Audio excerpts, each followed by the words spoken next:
Hello all dear student. मैं Vivek Kumar BTech civil से कर रखा हूँ और मैं पिछले 4 साल से विवेक क्लासेस के नाम से क्लासेस भी चला रहा हूँ। और फर्स्ट टाइम मैं यूट्यूब पे मतलब लेक्चर अपना डाला हूँ। और उसके पहले मैं ऑफलाइन ही क्लासेस चलाता था, तो ऑफलाइन ही बच्चों के बहुत अच्छे रिस्पॉन्स आए थे। तो आई होप ऑनलाइन भी बहुत अच्छे से मैं ट्राई कर रहा हूँ कि बच्चों को समझा पाऊँ और अच्छे से करा पाऊँ। और आपको फिजिक्स से बिल्कुल इजी वे में समझाऊंगा, कोशिश करूंगा बिल्कुल स्मार्ट तरीके से, क्योंकि फिजिक्स बच्चे बहुत सारे रटने लग जाते हैं। रटने रटने का सीधा सा मतलब है कि फिजिक्स आपको समझ में नहीं आएगा। तो इसलिए मैं आपको सबसे पहले कंसेप्ट क्लियर करूंगा एक एक, कि आपको बिल्कुल इजी वे में कंसेप्ट क्लियर हो। फिर उसके बाद उसके न्यूमेरिकल्स सॉल्व करवाऊंगा। और न्यूमेरिकल्स हो जाने के बाद अगर आपको उसके बाद भी नहीं समझ में आ रहा है तो आप मुझे व्हाट्सएप कर सकते हो, फेसबुक पे भी कर सकते हो मैसेज कि सर ये क्वेश्चन मुझे बता दो। मैं वहाँ पे भी कोशिश करूंगा आपको समझाने के लिए। तो आज मेरा फर्स्ट लेक्चर लाइट के ऊपर मैं पढ़ाने जा रहा हूँ। तो आई होप आपको बहुत पसंद आएगा और आप इसको लाइक्स भी करोगे, सब्सक्राइब भी करोगे। और ऐसे अगर आप रिस्पॉन्स अच्छे दोगे तो मैं सारे वीडियोस जो भी फिजिक्स क्लासेस के नाम से मतलब फिजिक्स के हैं वो सारे वीडियोस मैं आपको डालूंगा और आपको फ्यूचर में बहुत ज़्यादा बेनिफिट्स होगा। डियर स्टूडेंट, टुडे टॉपिक है जो वो रिफ्लेक्शन ऑफ लाइट है। तो लाइट के बहुत सारे प्रॉपर्टीज हैं। एक तो रिफ्लेक्शन है, रिफ्रैक्शन है, 12th क्लास में आ जाओगे और भी बहुत सारे प्रॉपर्टी है, इंटरफेरेंस वगैरह पढ़ना है आपको। लेकिन 10th क्लास में मुझे बस पढ़ना है रिफ्लेक्शन, और एक टॉपिक जो है वो रिफ्रैक्शन है। तो पहला बात कि इसमें लाइट का मतलब होता क्या है और लाइट किस लिए यूज होता है। तो लाइट कहीं भी यूज होता है किसी भी चीज को विजिबिलिटी के लिए। मतलब किसी भी ऑब्जेक्ट को आप तभी देख सकते हो जब आपका लाइट वहाँ पे हो। अगर आपके पास आईज है भी, अगर लाइट अवेलेबल नहीं है तो किसी भी थिंग्स को आप देख नहीं सकते हो। ठीक है। तो लाइट बहुत ज़्यादा इंपॉर्टेंट है लाइफ में, और ये बहुत इंटरेस्टिंग टॉपिक भी है लाइट चैप्टर का। क्योंकि लाइट बहुत ज़्यादा इंपॉर्टेंट इसलिए कि अगर आपके आईज सही भी हैं बिल्कुल, अगर लाइट नहीं है तो आप किसी भी ऑब्जेक्ट को देख नहीं सकते हो। चलो टॉपिक हम लोग स्टार्ट करते हैं। Reflection of light. Reflection of light में हमें आगे लॉज वगैरह पढ़ने हैं तो उसको हमने लिख दिया है। बाकी आपको समझा रहे हैं रिफ्लेक्शन का मतलब होता क्या है। तो रिफ्लेक्शन समझना बहुत ही आसान चीज़ है। एक कोई हम प्लेन मिरर ले रहे हैं, ठीक है। प्लेन मिरर होना चाहिए और फुल्ली पॉलिश्ड होना चाहिए। ये पॉलिशिंग कर दी इसके बैक साइड में। और इस पे एक परपेंडिकुलर लेना है आपको, कोई भी लाइट को ऐसे इस पे फॉल कराना है। तो किसी पॉइंट पे फॉल होगा और फिर लाइट फॉल होने के बाद क्या हो जाएगा, फिर इसी मीडियम में बैक हो जाएगा। ऐसा मीडियम का मतलब क्या होता है। मीडियम का मतलब ये है कि मीडियम जैसे एयर हो सकता है, ग्लास हो सकता है, वाटर हो सकता है। तो ये डिफरेंट टाइप के मीडियम हम ले सकते हैं। ऐसा मीडियम लेंगे जो ट्रांसपेरेंट हो, जिसको हम लोग आर पार उससे देख सकते हैं। तो ये लाइट जो इस पे फॉल हुई मिरर के ऊपर, इस लाइट का नाम हम लोग देंगे इंसिडेंट रे। बहुत ही आसान टॉपिक है ये, रिफ्लेक्शन ऑफ लाइट। तो इसको आप बिल्कुल ध्यान से पढ़ना है। इसको हम बोलेंगे इंसिडेंट रे। जो लाइट फॉल होती है उसको इंसिडेंट रे बोलते हैं। और जो लाइट फॉल होने के बाद वापस लौट जाती है उसी मीडियम में, इसको हम लोग बोलते हैं रिफ्लेक्टेड रे।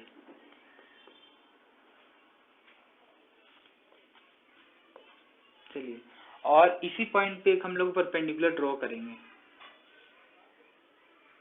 ये हो गया इसका परपेंडिकुलर।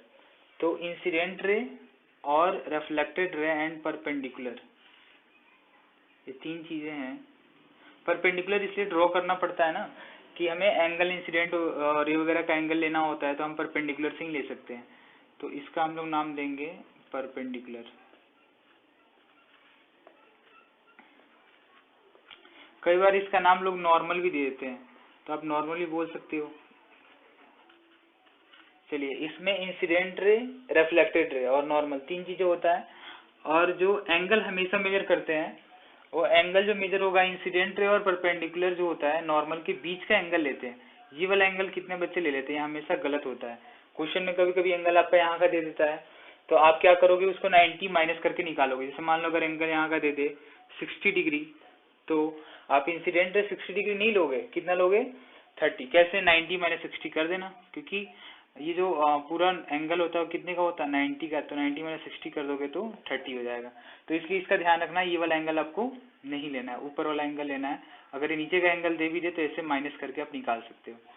चलो, तो ये एंगल आपका, इसको हम लोग नाम देंगे, ये वाला एंगल है इसको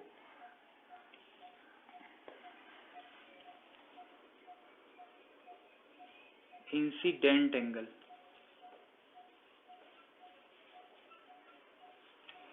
और ये वाला एंगल है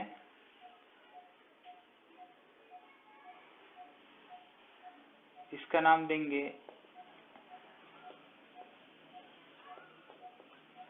रिफ्लेक्शन एंगल। तो ये बहुत ही आसान चीज है, इसको समझना। रिफ्लेक्शन कैसे हुआ, एक लाइट यहाँ पे फॉल हुई किसी पॉइंट पे, और फॉल होने के बाद अगर सेम मीडियम में लौट जाए वापस, मतलब सेम मीडियम में दोबारा वापस लौट जाए, उसी को हम लोग बोलते हैं रिफ्लेक्शन। रिफ्लेक्शन का सीधा सा मतलब है वन मीडियम से गया और सेम उसी मीडियम में बैक हो गया लाइट। अब एक मीडियम इसका नाम डाल सकते हैं, मीडियम फर्स्ट है। मीडियम फर्स्ट में कुछ भी हो सकता है, एयर हो सकता है। तो ये एयर से आया और एयर में लौट गया, तो इसी को बोलते हैं हम लोग रिफ्लेक्शन ऑफ लाइट। और जैसे रिफ्लेक्शन ऑफ लाइट है ना, वैसे ही सेम इसका लॉज भी है।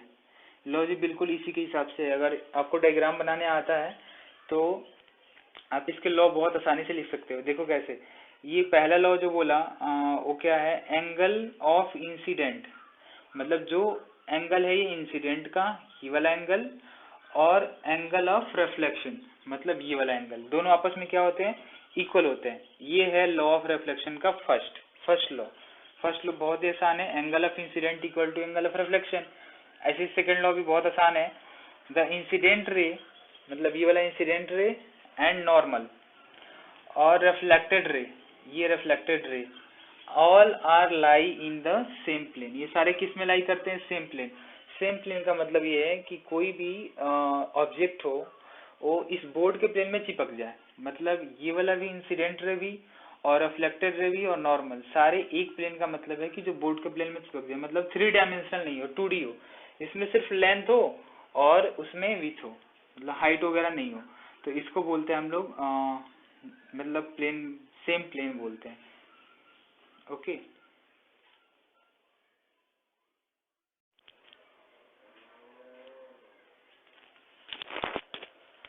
चलो नेक्स्ट टॉपिक है हम लोग का spherical of mirror, spherical mirror. Spherical mirror में दो टाइप के मिरर होते हैं, एक है कनकेव और सेकंड मिरर का नाम है कन्वेक्स।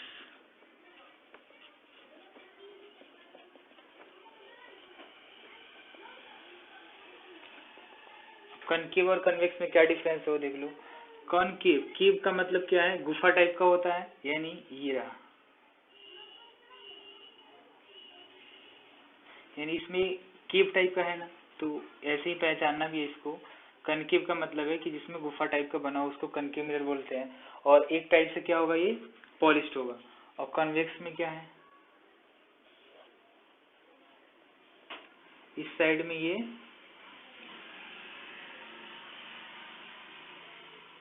ऊपर की तरफ निकला हुआ होगा, तो इसको हम लोग बोलेंगे कन्वेक्स। वेक्स का मतलब होता है ऊपर साइड में जो निकला हुआ हो। अच्छा, ये दोनों मिरर जो है ना वो एक ही स्फीयर के पार्ट्स हैं। अगर ये कोई स्फीयर है 3D में, इसको अगर हम दो पार्ट्स में कट कर देना तो ये दो मिरर बन जाएंगे, एक कनकेव बनेगा और सेकेंड वाला जो बनेगा वो कन्वेक्स बनेगा। तो बहुत ही इजी वे में समझ में आ जाएगा कि कनकेव कन्वेक्स क्या होता है। अब कनकेव में जो है ना, इसका 6 केसेस पढ़ना है हम लोग को, और कन्वेक्स के 2 केसेस पढ़ने हैं। इसमें हम लोग क्या करेंगे, ऑब्जेक्ट को एक पॉइंट पे रखेंगे और उसका इमेज देखेंगे, ये एनालिसिस करेंगे कि ऑब्जेक्ट मान लो अगर हम इनफाइनाइट पे रख रहे हैं तो कहाँ बन रहा है इसका इमेज, ऑब्जेक्ट को अगर फोकस पे रखेंगे तो इमेज कहाँ बनेगा। ये सारी चीज़ों का हम लोग एनालिसिस करेंगे वो नेक्स्ट टॉपिक में।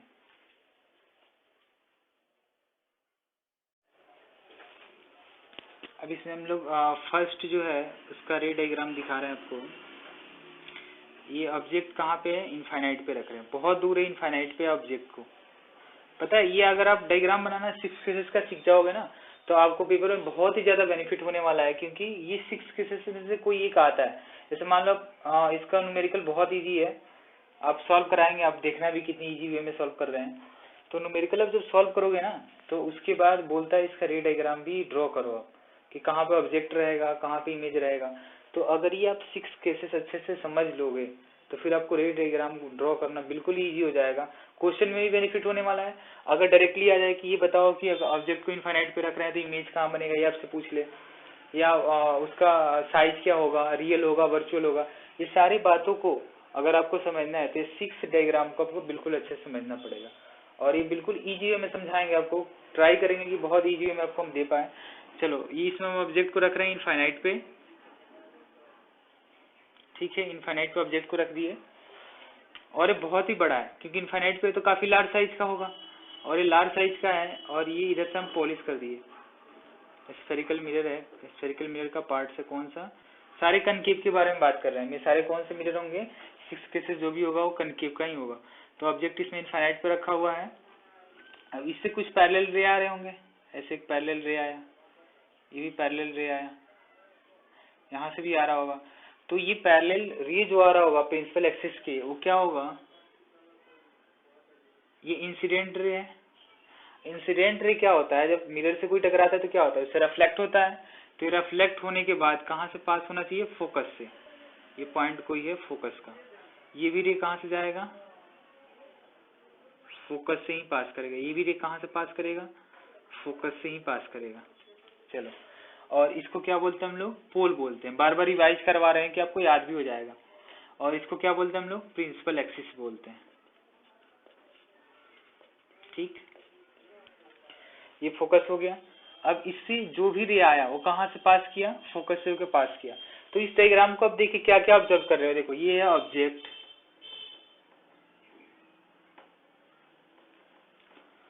ये ऑब्जेक्ट रहा, और ये मिरर ही है। अब मिरर के आगे ही फोकस भी आ रहा है, फोकस आ रहा है, और ऑब्जेक्ट उसका इमेज भी कहाँ बन रहा है, यहीं पे बन रहा है पॉइंट साइज का। तो इससे देखो बहुत सारी बातों को, डायग्राम देखने के लिए है, बहुत ही लग रहा है कि इसमें देखने से क्या पता चलेगा, लेकिन इसमें बहुत सारा चीज आप निकाल सकते हो। देखो हम कितनी बातों का पता करेंगे, आप भी समझना कैसे पता किया हमने। एक तो हमने ऑब्जेक्ट को कहाँ रखा है, इनफाइनाइट पे। तो लो, हम ऑब्जेक्ट यहाँ पे लिख रहे हैं, और इसका पोजिशन कहाँ है, इनफाइनाइट। ये इसका पोजीशन है, कहाँ रखा हुआ है, इनफाइनाइट पे रखा हुआ है। चलो, अब इमेज की बात करें तो इमेज कहाँ है, फोकस पे। इमेज कहाँ है, ऐड फोकस कर लेना।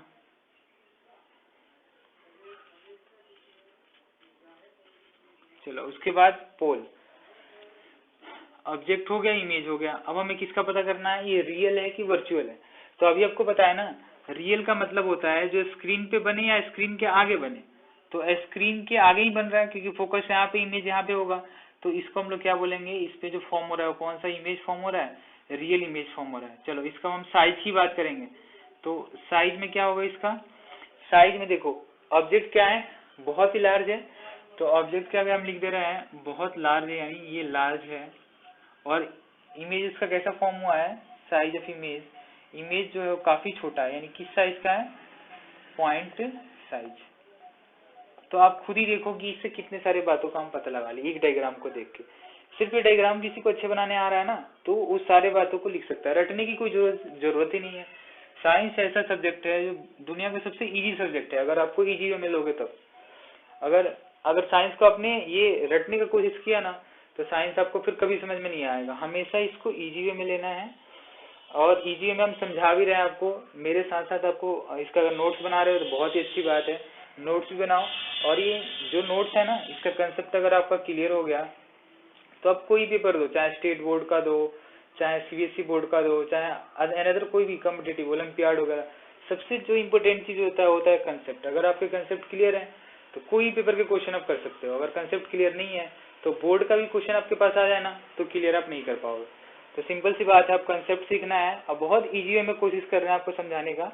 तो ये डायग्राम रहा और इसका बना दिया। चलो, अब नेक्स्ट है, ऐसे ही हम प्रिंसिपल एक्सिस एक और ड्रॉ कर रहे हैं। अब ऑब्जेक्ट को ना थोड़ा सा उठा के पास लाएंगे, यहाँ पे कहीं सी था। चलो, अब हम एक काम कर रहे हैं कि ऐसी जगह पे ला रहे हैं, ऑब्जेक्ट जो है सी पे भी नहीं है और एफ पे भी नहीं है। ऑब्जेक्ट जो थोड़ा विजिबल होने लगा, मतलब थोड़ा दिखने लगा। ये इनफाइनाइट पे था, अब हम ला रहे हैं इनफाइनाइट और सी के बीच में कहीं ऑब्जेक्ट को ला रहे हैं। कहाँ पे, इनफाइनाइट एंड सी के बीच का जो केस है वो यहाँ पे आ रहा है सेकंड वाले केस में। तो इसमें ऑब्जेक्ट को हमने लाया, तो इसमें देखो क्या होगा, एक तो पैरेलल रे आएंगे इससे, ये पैरेलल रे। अब पैरेलल रे के बारे में पता है आपको, पैरेलल रे कहाँ से पास करती है, फोकस से होके। चलो तो ये फोकस से होके पास कर गई, ठीक है। और एक जो सेकेंड रे होगा ना, वो पता है कहाँ से पास करेगा, सी से होके। ये देखो, ये जो हमेशा याद रखना कि ऑब्जेक्ट के पास से सेंटर से होके जो रे पास करती है ना, वो जिस पाथ से आती है उसी पाथ पे वापस लौट जाती है। किससे, इससे रिफ्लेक्शन होने के बाद। इधर से आप पॉलिश कर दोगे, ये मिरर को हमने पॉलिश कर दिया। पॉलिश है यानी ये सी से जो भी रे आएगा वो सीधा आएगा, फिर उसी पे बाउंस बैक हो जाएगा सेम उसी पाथ पे। और इनके बीच में जहाँ पे कटेगा ना, वहां पे इमेज फॉर्म होगा। देखो ये वाला है इमेज, वो इमेज आपको दिखने लगा। इसमें इमेज नहीं दिख रहा था, बिल्कुल पॉइंट साइज का था, लेकिन इसमें इमेज दिख रहा है। अब इसमें इमेज कहाँ है, सी और एफ के बीच में। अब ये सारी बात अब खुद लिखोगे बिल्कुल इजी वे में। देखो कैसे, एक बात और भी आपको समझा रहे हैं, पहले भी समझाए थे और दोबारा भी समझा रहे हैं। आप भी कोशिश करना इसको अच्छे समझने का, खुद से भी लिख पाओगे। देखो कैसे, ऑब्जेक्ट कहाँ है, हम खुद ही बोले ना कि ऑब्जेक्ट सी और इनफाइनाइट के बीच में है। तो ऑब्जेक्ट का अगर बात करें तो ऑब्जेक्ट कहाँ पे है, बिटवीन, ऐसे बिटवीन शॉर्टकट लिख सकते हो, between infinite and centre. Centre और इनफाइनाइट के बीच में है, या कभी कभी लोग ऐसे ही बोल देते हैं इसको, और में डाल के बोल सकते हो, और बियॉन्ड सी भी बोल सकते हो। जब सी के परे, सी से दूर है, पता नहीं है कहाँ है, लेकिन इनफाइनाइट के पहले है, इनफाइनाइट और सी के बीच में है। तो ये ऑब्जेक्ट का हम पता कर लिए। चलो इमेज का ही पता करते हैं, इमेज का पोजीशन कहाँ है। देखो डायग्राम आपको खुद बता रहा है इमेज कहाँ पे बना है, सी और एफ के बीच में है। तो बिल्कुल आसान है, अब लिख देना बिटवीन सी एंड एफ, हो गया काम खत्म। फिर इसके बाद से अब हमें पता करना है कि रियल है कि वर्चुअल है। तो अभी बताया ना आपको, जो स्क्रीन के आगे हो चाहे स्क्रीन के ऊपर, उसे क्या बोलते हैं, रियल। तो ये हो जाएगा रियल इमेज। हमेशा याद रखना है कि अगर इमेज स्क्रीन पे फॉर्म हो रहा है तो रियल होगा, अगर स्क्रीन से कहीं और फॉर्म हो रहा है मतलब बैक साइड में, तो इमेजिनरी होगा, या स्क्रीन के आगे फॉर्म हो रहा है तो भी रियल होगा। यानी एट ए स्क्रीन और स्क्रीन के आगे वो हमेशा क्या होता है, रियल होता है। तो रियल इमेज होगा। हम साइज की बात करेंगे तो साइज आपको देख के खुद पता चल रहा होगा, साइज में क्या है, इमेज ऑफ साइज अगर हम बात करें इमेज के साइज का, तो दिख भी रहा होगा किससे, ये ऑब्जेक्ट से क्या है, छोटा है। तो इसमें बोल सकते हो कि स्मॉलर साइज, चाहे स्मॉलर लिख सकते हो, स्मॉलर साइज का होगा क्योंकि ऑब्जेक्ट से क्या है, ये छोटा है। चलो हम लोग थर्ड केस बनाते हैं। थर्ड केस तो यहाँ पे नहीं बन पाएगा, यहाँ पे हम ड्रॉ कर रहे हैं थर्ड केस को। अब खुद ही देखो इसमें हमने फर्स्ट केस में क्या किया था, ऑब्जेक्ट को इनफाइनाइट पे रखा था। सेकंड केस में क्या किया, इनफाइनाइट और सी के बीच में रख दिया। अब थर्ड केस में देख रहे हैं हम एट सी पे रखेंगे, मतलब ऑब्जेक्ट को हम पास ला के ऑब्जर्व कर रहे हैं। देखो फिजिक्स क्या है, ऑब्जर्वेशन की चीज है। तो इसमें हम लोग हर बार ऑब्जर्व कर रहे हैं कि सी से बहुत दूर था इनफाइनाइट पे, तब कैसा इमेज बना, कहाँ बना। अब हम क्या देख रहे हैं, सी और एफ के बीच में इमेज फॉर्म हुआ तो ऑब्जेक्ट कहाँ पे था। यानी ये एनालिसिस तो कर रहे हैं, ऑब्जेक्ट को पास ला के देख रहे हैं कि इमेज कैसा फॉर्म हो रहा है। वैसे ही हमने तो सी के बहुत दूर इनफाइनाइट पे रख के देख लिया, फिर सी और इनफाइनाइट के बीच में रख दिया। अब ऑब्जेक्ट को किस पे रखेंगे, एट सी, सी के ऊपर ही हम लोग रखेंगे ऑब्जेक्ट को। तो ये भी बिल्कुल इजी सा है। देखो कैसे, अगर एट सी पे रखेंगे ना, तो फिर आपको वही बात याद रखना है कि एक पैरेलल रे जाएगा और कहाँ से पास करेगा, ये फोकस से होके पास करेगा। ये रहा फोकस,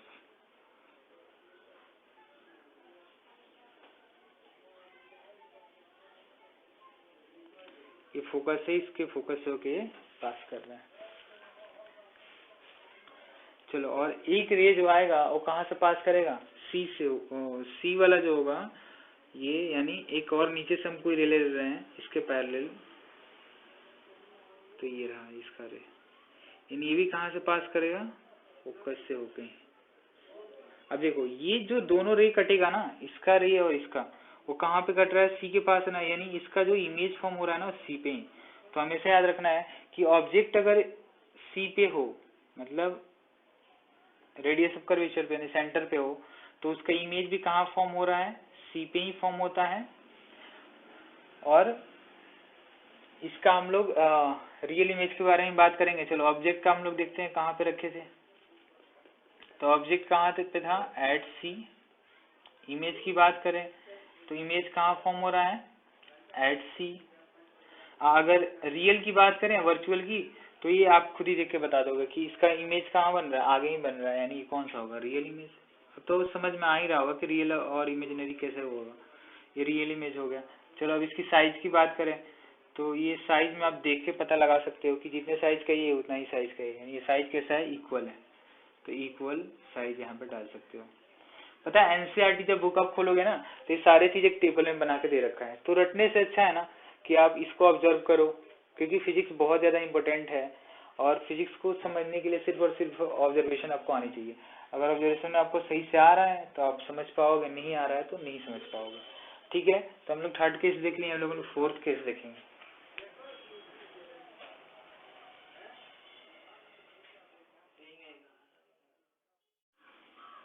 अब नेक्स्ट जो हम लोग का है वो कौन सा है, फोर्थ नंबर है।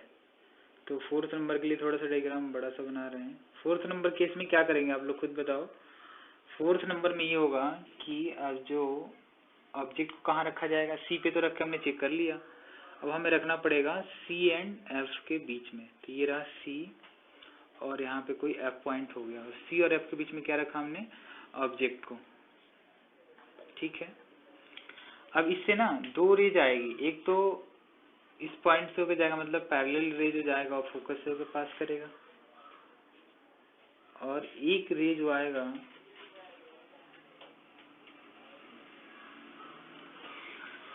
वो सी से होकर जाएगा। तो सी से आगे तक आप बढ़ा दो और ये दोनों कहीं ना कहीं आगे कट करेंगे। तो जहां पे कट करेंगे ना वहीं पे इसका इमेज फॉर्म होगा।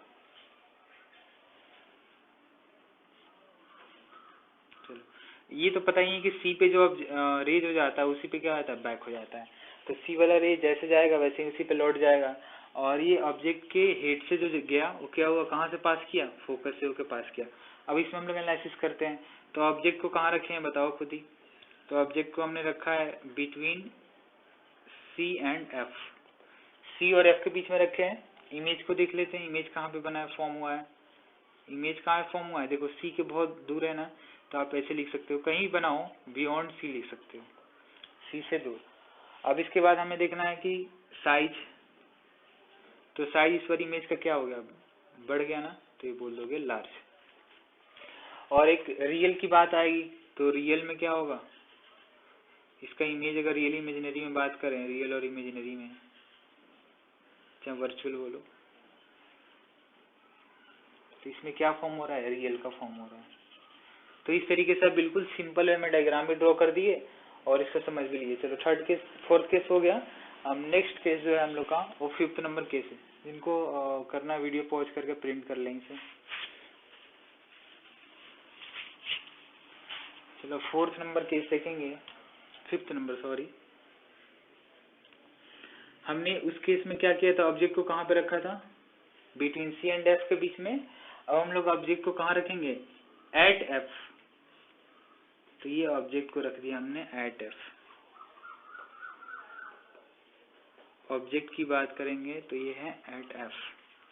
ठीक है, इसका भी रे डायग्राम ड्रॉ करते हैं। तो भी बहुत आसान सा है, देखो एक रे इसके पहले जाएगा प्रिंसिपल एक्सिस की, फिर वही बात, और कहाँ से पास करेगा, ये फोकस से होके जाएगा। और एक जो आएगा उस सी से होते हुए जाएगा ऐसे ऑब्जेक्ट को टच करते हुए,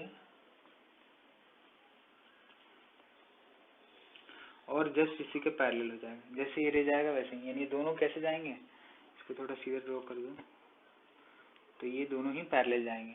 तो आप इसमें देख सकते हो ऑब्जेक्ट कहाँ था, कहाँ पे था,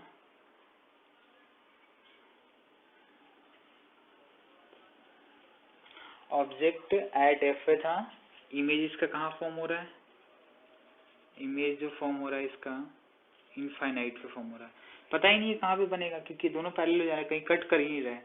कट नहीं कर रहे हैं यानी सिंपल सी बात है, इमेज कहाँ फॉर्म हो रहा होगा, इनफाइनाइट पे फॉर्म हो रहा होगा। तो ऑब्जेक्ट का पता चल गया, इमेज का पता चल गया। हम इसकी साइज की बात करेंगे तो साइज क्या होगा, बहुत ही लार्ज होगा।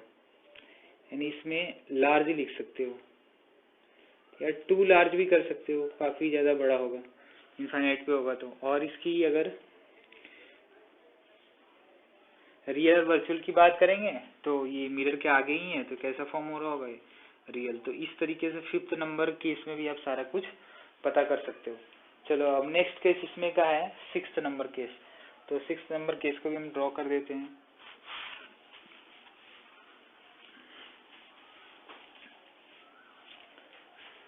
सिक्स्थ नंबर केस है,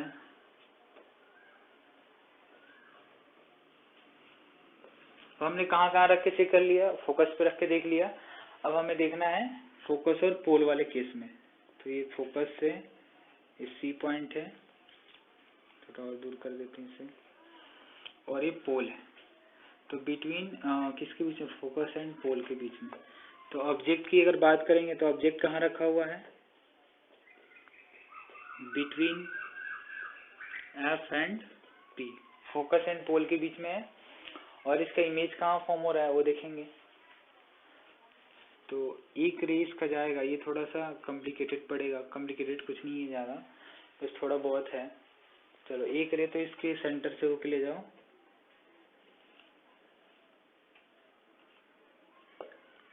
ये रे इसी पे जाएगा और इसी पे वापस लौट जाएगा। और सेकेंड वाला रे जो होगा वो इससे जाएगा पोल से, पोल पे इस पे क्या होगा, रिफ्लेक्ट होगा यहाँ से, तो ऐसे आ जाएगा। ठीक है, और इन दोनों को आप बैक करोगे ना तो ये कहीं ना कहीं कटेंगे। इनको हमने बैक किया आगे तक, और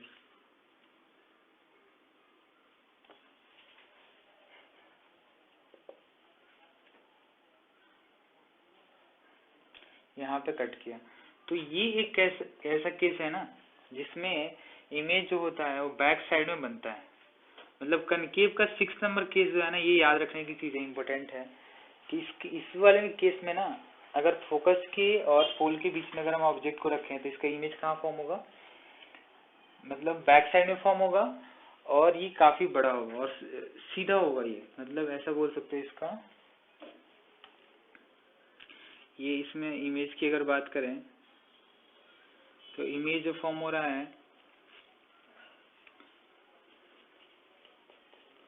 back side of mirror form हो रहा है। और इसकी साइज की बात करें तो साइज क्या है, लार्ज है, मतलब ऑब्जेक्ट से तो बड़ा ही है, तो साइज है ये लार्ज है इमेज की। और इसमें एक और बात करेंगे तो ये इसमें इस बार जो फॉर्म हुआ ना वर्चुअल हुआ, रियल नहीं हुआ, इस बात का ध्यान रखना है क्योंकि ये बैक साइड में बन रहा है। तो ये हमेशा याद रखना है कि कनकेव मिरर जो होता है वो हमने 6 केसेस देखा, तो ये ऑब्जर्व हुआ कि ये कभी रियल भी बना सकता है और इमेजिनरी मतलब वर्चुअल, दोनों ही इमेज फॉर्म करता है। कौन, कनकेव मिरर। और कन्वेक्स की बात करेंगे तो कन्वेक्स में 2 है, उसका भी अब डायग्राम इसके अगले टॉपिक में पढ़ा देंगे आपको।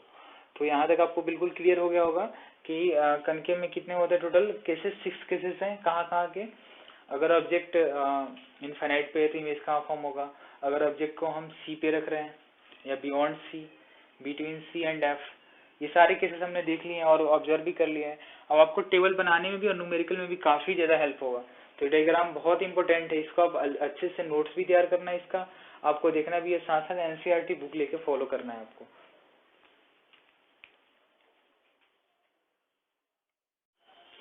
अब नेक्स्ट देखेंगे कन्वेक्स मिरर में इमेज का फॉर्मेशन कैसा होता है।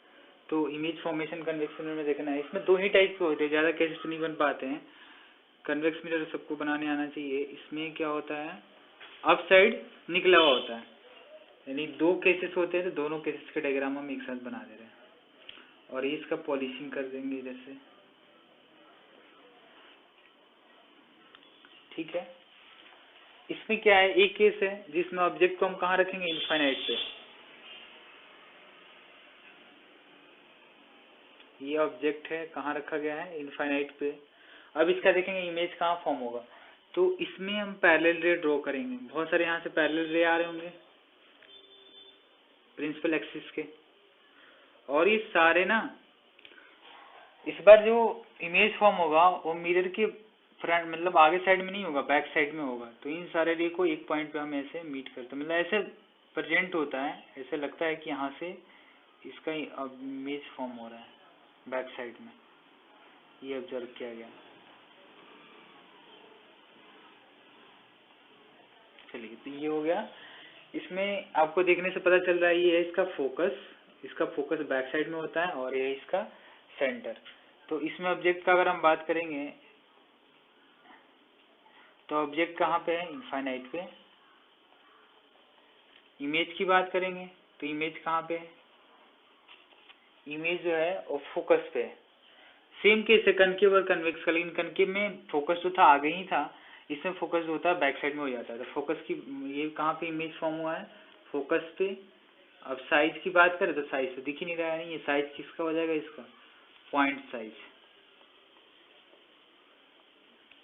और फोर्थ बात करेंगे रियल है वर्चुअल, तो मिरर के सीधा सा पता चल रहा है कि बैक साइड में है, तो यानी इसका केस जो है कैसा होगा, वर्चुअल का होगा। इसमें रियल इमेज फॉर्म नहीं होता है। अब इसका सेकेंड जो डायग्राम है, रे डायग्राम, वो देखते हैं। तो इसमें क्या था ना कि ऑब्जेक्ट को कहाँ रखे थे, इनफाइनाइट। अब कहीं भी हम रख के देखेंगे जहाँ पे विजिबल हो, इनफाइनाइट और पी के बीच में, डायरेक्ट इनफाइनाइट और पी के बीच में हम कहीं भी रखो अब ऑब्जेक्ट को, उसको ऑब्जर्व करते हैं। तो ये रहा इसका रे डायग्राम। पैरेलल रे आ रहे हैं बॉडी मतलब ऑब्जेक्ट के हर पार्ट से, और इसका इमेज देखेंगे कहाँ पे फॉर्म हो रहा है। तो ये इसका फोकस और ये इसका सेंटर। अब एक डायग्राम जो है वो फोकस से लग रहा है कि आता हुआ नजर आ रहा है, इसको अब आगे तक ऐसे लौट जाएगा। अच्छा, इसमें भी सारे रिफ्लेक्ट हो जाएंगे ऐसे, जितने भी रे दिख रहे हैं ना ये ऐसे रिफ्लेक्ट हो जाते हैं।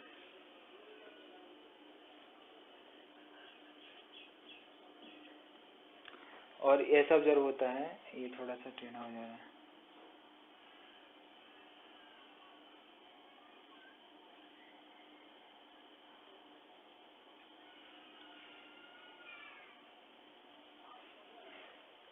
इसमें भी ऐसा एक रिफ्लेक्ट हो जाएगा, और कुछ रे जो आएंगे वो सी से होके भी जा सकते हैं। तो इसमें हम ऐसा कर रहे हैं, एक रे को सी से होके ले जा रहे हैं। तो जहाँ पे कटेगा ना यहीं पे इमेज इसका फॉर्म होगा। एक जो था वो कैसा था, पैरेलल रे था, और दूसरा जो रे था वो कैसे जा रहा था, सी से होके जा रहा था। तो सी वाला क्या होता है, इसी में बैक हो जाता है। तो दोनों जहाँ पे कटेंगे वहाँ पे इमेज फॉर्म होगा। यानी ऑब्जेक्ट की अगर हम बात करें तो ऑब्जेक्ट कहाँ पे रखा हुआ है, इमेज कहाँ पे बन रहा है, इसका अभी हम लिख देते हैं। अब लोग खुद देख के बताओ कि ऑब्जेक्ट कहाँ पे है। ऑब्जेक्ट जो है वो बिटवीन, कहाँ पे, बिटवीन नहीं बोल सकते, ऐसा बिटवीन लगाना भी है तो बोल सकते हैं इनफाइनाइट और पोल के बीच में। तो इसको बोल दो between infinite and pole. Infinite और पोल के बीच में है। इमेज कहाँ फॉर्म हो रहा है, तो इमेज जो फॉर्म हो रहा है वो बैक साइड में बन रहा है, यानी पी एंड एफ के बीच में। तो इसको लिख सकते हो बिटवीन पी एंड एफ। और ये जो है वर्चुअल इमेज है।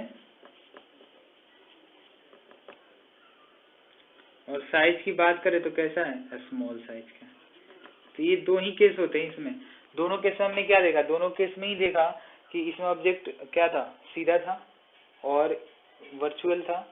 मतलब ऑब्जेक्ट क्या था, सीधा था और इसका इमेज वर्चुअल फॉर्म हो रहा था। और इस वाले केस में भी देखे तो इसमें ऑब्जेक्ट क्या है, सीधा ही है, और इसका इमेज भी कैसा फॉर्म हो रहा है, सीधा ही फॉर्म हो रहा है। इसमें भी वर्चुअल और इसमें भी वर्चुअल, दोनों ही केस में वर्चुअल फॉर्म होते हैं। एंड इसमें इरेक्ट भी बोल सकते हो, क्योंकि सीधा इमेज तो इरेक्ट इसमें बोल सकते हो, और इस वाले में भी इरेक्ट बोल सकते हो। वर्चुअल एंड इरेक्ट ये हो जाएगा। तो इसके कन्वेक्स मिरर के दो ही केस होते हैं। अब जो अगला टॉपिक है ना वो सबसे ज्यादा इंपॉर्टेंट है, साइन कन्वेंशन। साइन कन्वेंशन अगर आपको समझ में आ जाएगा अच्छे से तो आप मतलब ये जो चैप्टर है लाइट, इसके सारे न्यूमेरिकल आप कर दोगे। अगर साइन कन्वेंशन में बच्चों को बहुत दिक्कत होता है कि वी क्या लें, मतलब पोजीशन ऑफ इमेज जो है उसका वी से रिप्रेजेंट करते हैं तो उसको प्लस लें या माइनस लें। ऑब्जेक्ट के पोजीशन को यू से रिप्रेजेंट करते हैं, उसको प्लस लें या माइनस लें। फोकस को क्या लें, प्लस या माइनस लें। तो इसमें बहुत ज्यादा प्लस माइनस बच्चे करते रह जाते हैं, उसमें बहुत काफी प्रॉब्लम होती है तो उसको हम साइन कन्वेंशन बिल्कुल कोशिश करेंगे एकदम इजी वे में समझाएं आपको। तो अगले टॉपिक में जो होगा हम लोग का वो साइन कन्वेंशन पढ़ेंगे, और साइन कन्वेंशन बहुत बहुत बहुत ज़्यादा इंपॉर्टेंट है, तो इसको बिल्कुल ध्यान से पढ़ना है और इसे प्रिंट कर लो।